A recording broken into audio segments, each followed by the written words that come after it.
fim de 2019, começaram a surgir na China casos de uma doença misteriosa.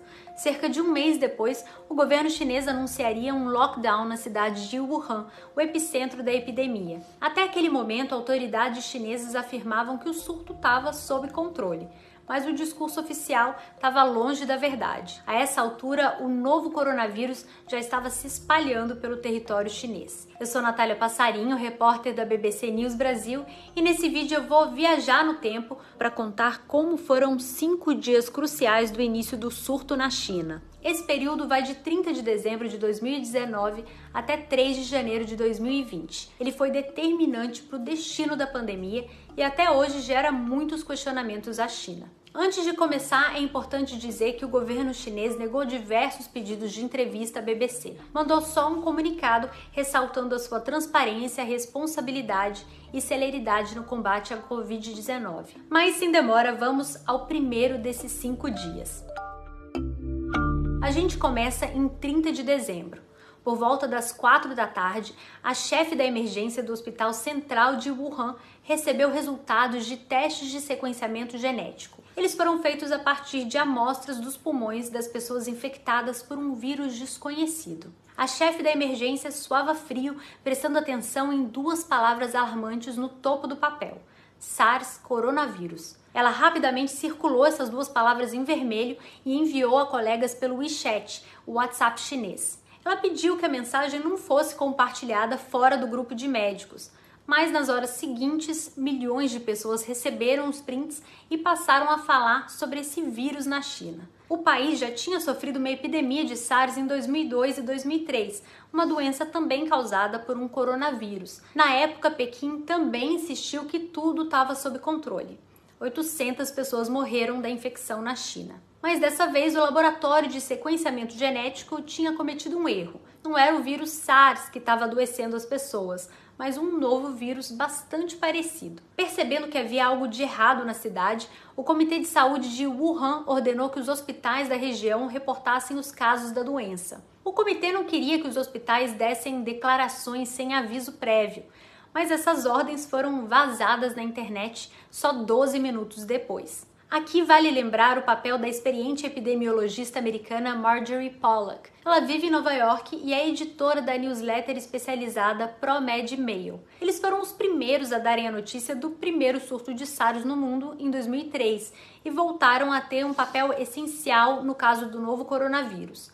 Marjorie Pollack recebeu um e-mail de Taiwan no mesmo dia 30 falando sobre os rumores que circulavam na China. Ela disse à BBC que a sua primeira reação foi pensar: temos um grande problema. 3 horas depois, ela escreveu um texto na ProMed Mail pedindo informações sobre o novo surto desconhecido e conseguiu enviar essa notícia para 80 mil seguidores a 1 minuto da meia-noite. No dia seguinte, em 31 de dezembro, a notícia já tinha começado a se espalhar.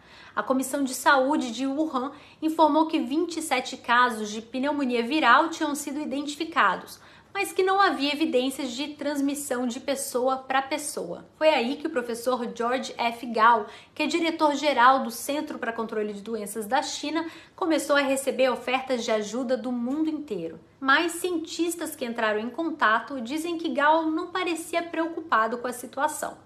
Peter Daszak, presidente do grupo de pesquisas EcoHealth, disse à BBC que enviou uma mensagem oferecendo toda a ajuda que Gao precisasse. Mas Gao só respondeu desejando feliz ano novo.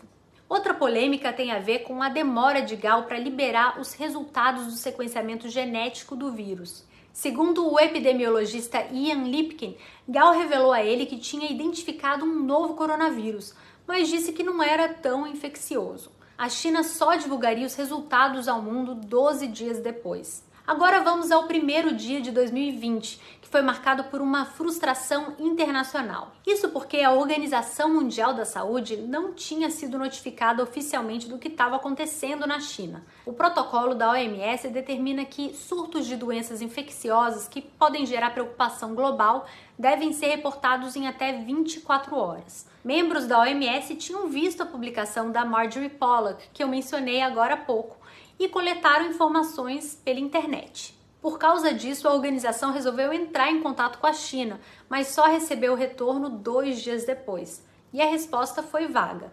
O país dizia que havia registrado 44 casos de uma pneumonia viral desconhecida. Documentos de reuniões obtidos pela agência Associated Press, AAP, e compartilhados com a BBC mostram que havia uma frustração grande dos funcionários do alto escalão da OMS por causa da dificuldade de se comunicar com os chineses. Mike Ryan, diretor de emergências da OMS, afirmou numa reunião que não era suficiente só dizer que não havia evidência de transmissão entre pessoas.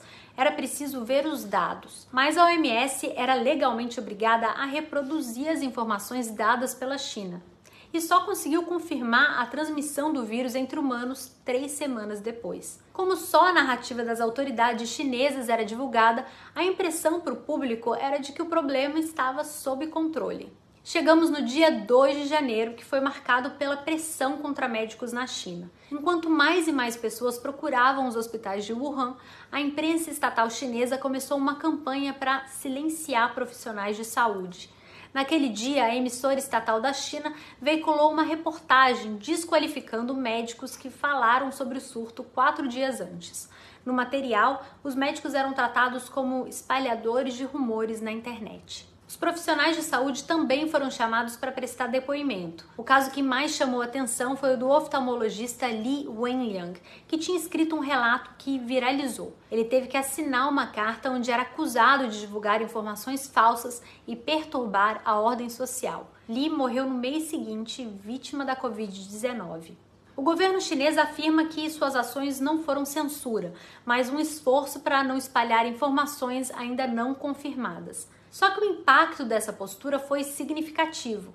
Isso porque ficava cada vez mais claro para os médicos que havia transmissão entre humanos. Só que esses profissionais eram impedidos de se manifestar publicamente. O governo chinês argumentava que era preciso seguir um rigoroso processo científico para determinar se um vírus pode ser transmitido de pessoa para pessoa. As autoridades do país continuaram negando a transmissão entre humanos por mais 18 dias. O último desses 5 dias foi marcado pelo início de uma descoberta. Foi no dia 3 de janeiro que o renomado virologista de Xangai, Zheng Yongzhen, começou a fazer o sequenciamento do novo vírus. Ele trabalharia incansavelmente por 2 dias seguidos e descobriria que esse vírus era semelhante ao da SARS e logo que era transmissível entre humanos. O problema é que no mesmo dia do início dessa análise, a Comissão Nacional de Saúde da China enviou um memorando sigiloso aos laboratórios. O documento proibia que os cientistas analisassem o vírus e divulgassem informações sem autorização. Isso fez com que Zheng não conseguisse revelar o seu achado, nem ele nem nenhum outro laboratório. Só 6 dias depois é que foi divulgado que estávamos lidando com um novo coronavírus. Mesmo assim, o sequenciamento genético não foi compartilhado. Isso impediu que outros países analisassem os dados para mapear a situação do vírus. 3 dias depois, no dia 11 de janeiro, Zheng tomou uma decisão arriscada. Ele permitiu que um colega australiano divulgasse os seus resultados. A consequência foi que o laboratório de Zheng foi fechado pelo governo chinês, segundo a versão oficial, para retificação. Mas naquela altura, outros cientistas também publicaram seus achados.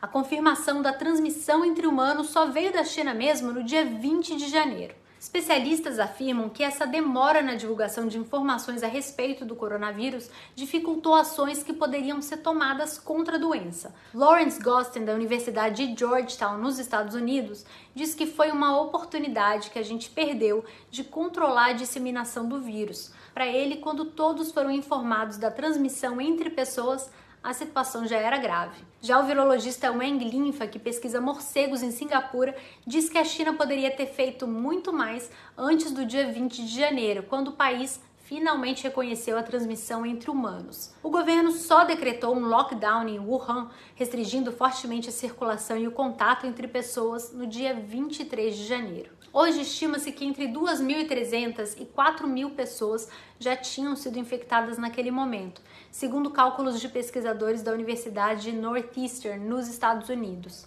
Bom, é isso, eu fico por aqui, espero que você tenha gostado do vídeo. Deixem seus comentários aqui embaixo que a gente sempre lê. E até a próxima!